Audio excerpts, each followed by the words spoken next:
അർജുൻ എവിടെ എന്ന അന്വേഷണത്തിലാണ് കേരളവും അതുപോലെ തന്നെ കർണാടകയും ഒക്കെ. പുഴയിലെ തിരച്ചിലിലും ഇതുവരെ അർജുൻ എവിടെയെന്ന് കണ്ടെത്താറായിട്ടില്ല.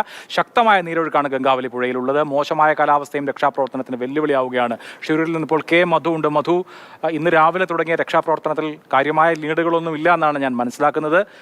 വലിയ ഒരു പുഴയാണ്, കുത്തൊഴുക്കുള്ള പുഴയാണ്. ഇപ്പോൾ എന്ത് തരം രക്ഷാപ്രവർത്തനമാണ് അല്ലെങ്കിൽ സെർച്ചിങ് ആണ് നടക്കുന്നത്?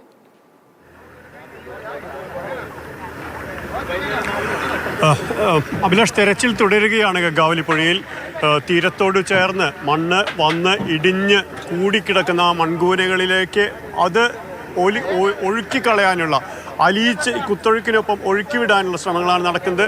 ഓരോ അടരുകളായി മാറ്റി മാറ്റി അവിടെ എന്തെങ്കിലും റഡാർ സംവിധാനം ഉപയോഗിച്ചുകൊണ്ട് എത്രത്തോളം സാധ്യമാകും, വാഹനം അവിടെയുണ്ടോ, എന്തെങ്കിലും മിടിപ്പുണ്ടോ, ഇതെല്ലാം അന്വേഷിക്കുന്ന ആ പ്രവർത്തനമാണ് രാവിലെ മുതൽ നടക്കുന്നത്. ഇടയ്ക്ക് കനത്ത മഴ പെയ്തു, കുത്തിയൊലിച്ച് വെള്ളം വന്നു. അതിലേറെ ഇരുട്ടടച്ച മഴയായിരുന്നു. കാലാവസ്ഥ വളരെ പ്രതികൂലമായിരുന്നു.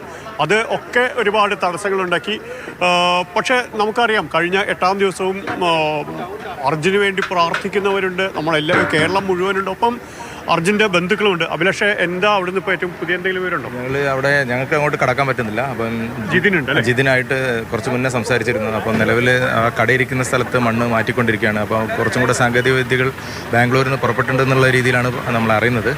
അപ്പം അവിടെ വലിയ ബക്കറ്റുകൾ ഉപയോഗിച്ചിട്ട് മണ്ണെടുത്ത് ഒഴിവാക്കാൻ വേണ്ടി അവിടെ നിന്ന് ബാംഗ്ലൂരിൽ നിന്ന് പുറപ്പെടുന്ന അങ്ങനത്തെ മണ്ണുമാന്തികൾ വരണം. എന്നാലും പെട്ടെന്ന് നമുക്ക് കാര്യങ്ങൾ ചെയ്യാൻ പറ്റുള്ളൂ. അത് നമ്മൾ ഇന്നൊരു പ്രതീക്ഷയിലാണ്, ഇന്ന് വൈകിട്ടോടുകൂടി നമുക്ക് എന്തെങ്കിലും ഒരു സൂചന കിട്ടും എന്നുള്ള ഒരു പ്രതീക്ഷയിലാണ് കുടുംബം മൊത്തത്തിൽ. ഒരു ഭയങ്കര രീതിയിൽ നമ്മളെ ആകാംക്ഷയോട് കാത്തു നിൽക്കുന്ന ഒരു അവസ്ഥയാണ്. അതേപോലെ നമ്മളുടെ ഈ അർജുൻ്റെ കൂടെ അതിന് മണ്ണിന് അടിയിലകപ്പെട്ടു പോയ ഈ നാട്ടുകാരായിട്ടുള്ള വളരെ ദരിദ്രരായിട്ടുള്ള ആളുകളുണ്ട്. അവരുടെ കുടുംബത്തിനും ഒരു ആശ്വാസമാകുന്നുള്ളൊരു പ്രതീക്ഷയിലാണ് ഞങ്ങളിപ്പോൾ നിൽക്കുന്നത്. അപ്പോൾ അതിനുവേണ്ട എല്ലാ സഹായങ്ങളും, അതുപോലെ തന്നെ ഇവിടുത്തെ പൊതുവെ സംഘടനകൾ, ഈ സന്നദ്ധ സംഘടന, കർണാടക സന്നദ്ധ സംഘടന നമുക്ക് വേണ്ട എല്ലാ ഭക്ഷണമാണെങ്കിലും എല്ലാ സൗകര്യങ്ങളും ചെയ്തുകൊണ്ടിരിക്കുന്നുണ്ട്. ഇപ്പം ജിതിൻ്റെ കോളാണെന്ന് തോന്നുന്നു. ഗിരീഷ് അവിടെ പോയിട്ടില്ല അല്ലേ? ജിതിനായിട്ട് കോൺടാക്ട് ചെയ്തു. ഞങ്ങൾ ഇന്ന് അവിടേക്ക് പോകാൻ പറ്റില്ല, ജിതിന്റെ മാത്രമേ വിട്ടുള്ളൂ.